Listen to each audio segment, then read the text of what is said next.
Dirgahayu, Paroki Kristus Raja yang ke-90.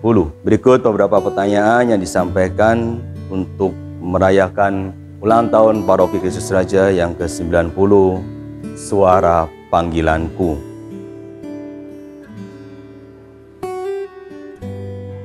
Pernah ada Dominikan yang mengatakan bahwa mewartakan adalah sukacitaku, dan sukacitaku menjadi inti dari pewartaanku.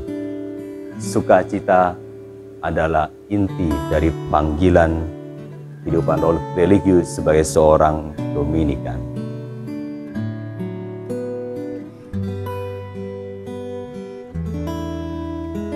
Menurut pengalaman saya, pada saat itu, apakah saya sanggup? Bagaimana dengan keluarga saya? Itu yang selalu terlintas pada saat saya memutuskan untuk melayani Tuhan menjadi seorang imam.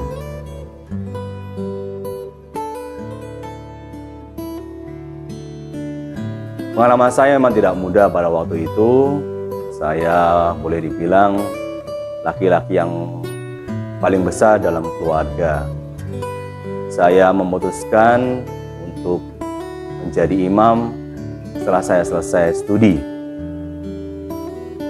Dan bagi orang tua, ya saya belum bisa memberitahukan hal ini, tetapi mereka bisa merasakan.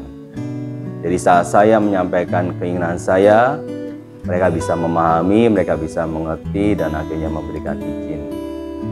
Ya, tentunya doa yang saya selalu sampaikan kepada Tuhan adalah supaya Tuhan membuka hati mereka, semoga Tuhan mempersiapkan hati mereka pada saat waktunya tiba, saat saya menyampaikan hal ini kepada mereka. Dan syukur kepada Tuhan, Tuhan membuka jalan bagi kita, dan terutama mama saya, ibu saya, beliau adalah orang yang kuat, beliau adalah orang yang mendukung saya sepenuhnya.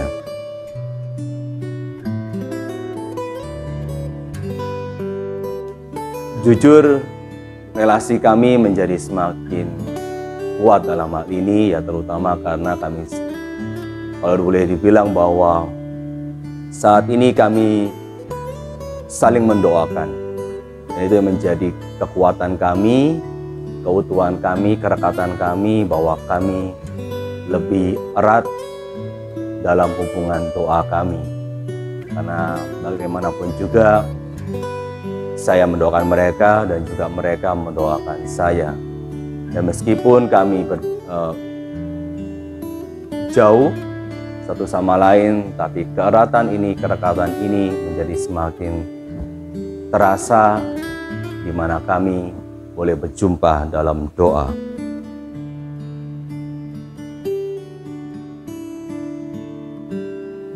Pengalaman saya, hal yang terberat pada waktu itu adalah saat proses formasio.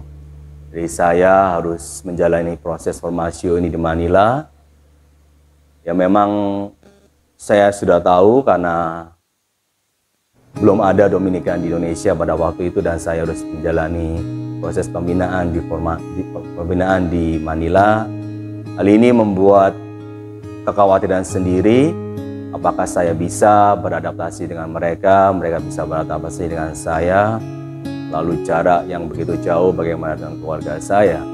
Dan ada beberapa hal yang terjadi di sana, proses pergulatan yang cukup berat, di mana saya pernah dihadapkan kepada keputusan untuk meninggalkan, untuk melepaskan panggilan ini. Tetapi ya dengan dukungan doa dari keluarga, dukungan doa dari teman-teman, dan juga terutama dari keluarga Dominikan Indonesia, semuanya dapat berlalu. Dan ini juga terutama karena ya dukungan juga dari teman-teman seangkatan, sehingga perjalanan pembinaan di Manila dapat berjalan dengan baik.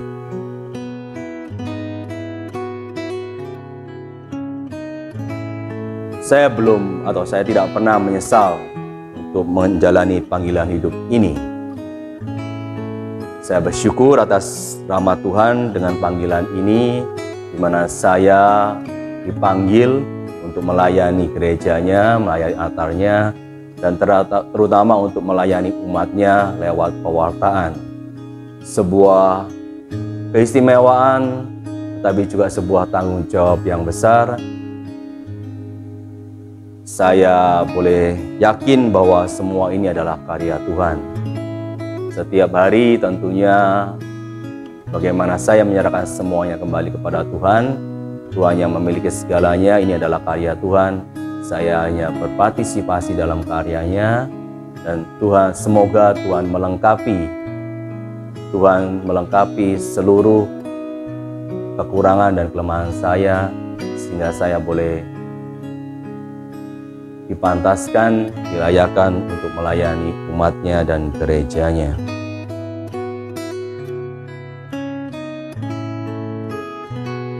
Saya yakin ini semua berkat rahmat dan juga doa dari keluarga dan teman-teman. Tanpa itu semua, ya saya yakin saya tidak bisa menjalani ini semua. Doa-doa itu menjadi penting, ya selain doa pribadi, tapi bagaimana doa-doa Anda semua, doa-doa keluarga menjadi kekuatan bagi kami, para imam, para suster, para bruder. Jadi mohon selalu doakan kami, sehingga kami selalu dengan tulus hati melayani umat dan gereja.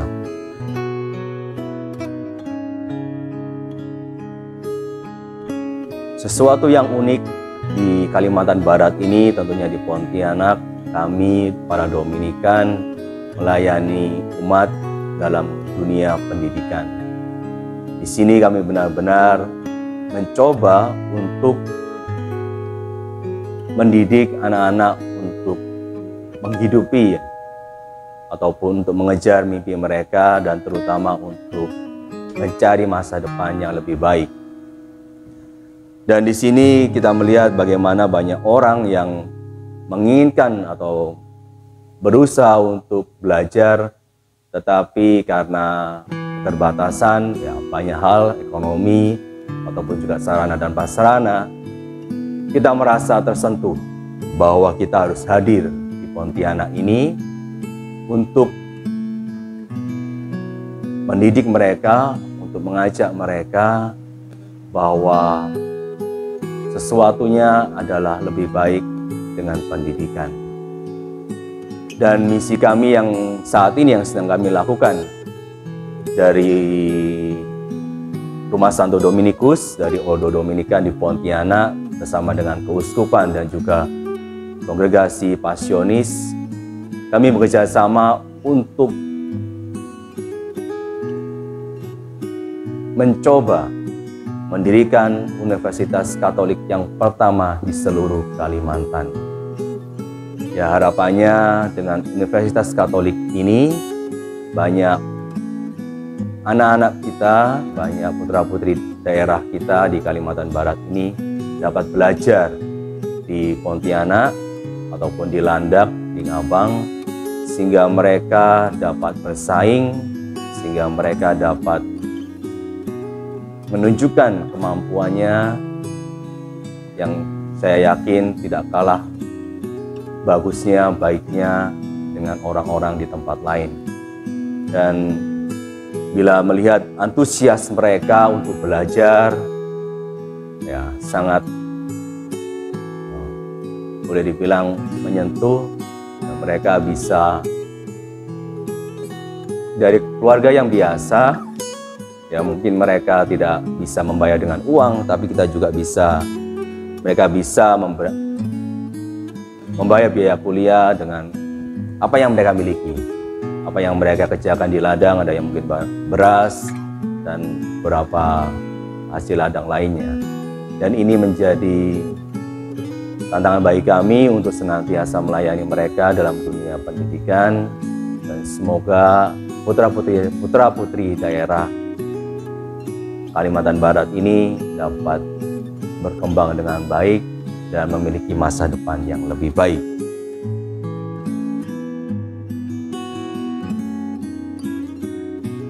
Tuhan memanggil siapa saja, itu yang pasti. Entah itu menjadi seorang imam, bruder, suster, ataupun menjadi seorang ayah dan ibu, ini adalah panggilan, ataupun menjadi seorang selibater yang hidup sendiri, ini adalah panggilan hidup. Dan kembali bahwa kita harus membangun kehidupan doa. Seringkali bahwa doa dilupakan oleh anak-anak muda pada saat ini. Seringkali anak muda masih melalaikan kehidupan doa. Dan tentunya kehidupan doa ini menjadi penting, menjadi tonggak dari kehidupan kita semua, sehingga pada waktunya Tuhan sendiri yang akan menunjukkan kepada kita panggilan hidup kita dalam melayani gereja dan melayani Tuhan. Setiap orang dipanggil sesuai dengan kemampuannya, dan setiap orang dipanggil sesuai dengan kehendak Tuhan. Dan lewat doa, lewat refleksi, lewat renungan, ya, harapannya bahwa kita semua dapat menjawab panggilan ini. Dan bagi anak-anak muda, jangan lupa untuk selalu berdoa. Ya, kembali bahwa mungkin ini adalah pesan yang sudah kuno, tapi benar-benar itu menjadi penting. Bila kita bisa membangun kehidupan doa yang baik, kehidupan doa yang kokoh pada saat kita masih muda, saya boleh bicara dengan penuh keyakinan bahwa hal itu akan menjadi bekal kita saat kita menjadi orang tua, ataupun saat itu kita menjadi seorang imam dan suster, bahwa relasi kita dengan Tuhan lewat doa-doa yang kita hantarkan setiap hari menjadi poros, menjadi kunci dalam menjawabi panggilan Tuhan, dalam menjawabi segala tantangan, dalam menjawabi rencana Tuhan dalam kehidupan kita masing-masing. Demikian sharing saya dari Rumah Santo Dominikus di Pontianak. Keluarga Dominikan mengucapkan Dirgahayu Paroki Kristus Raja yang ke-90. Semoga Paroki Kristus Raja semakin dipenuhi oleh Roh Kudus untuk melayani, membimbing, mengajar umat Paroki Kristus Raja. Dirgahayu.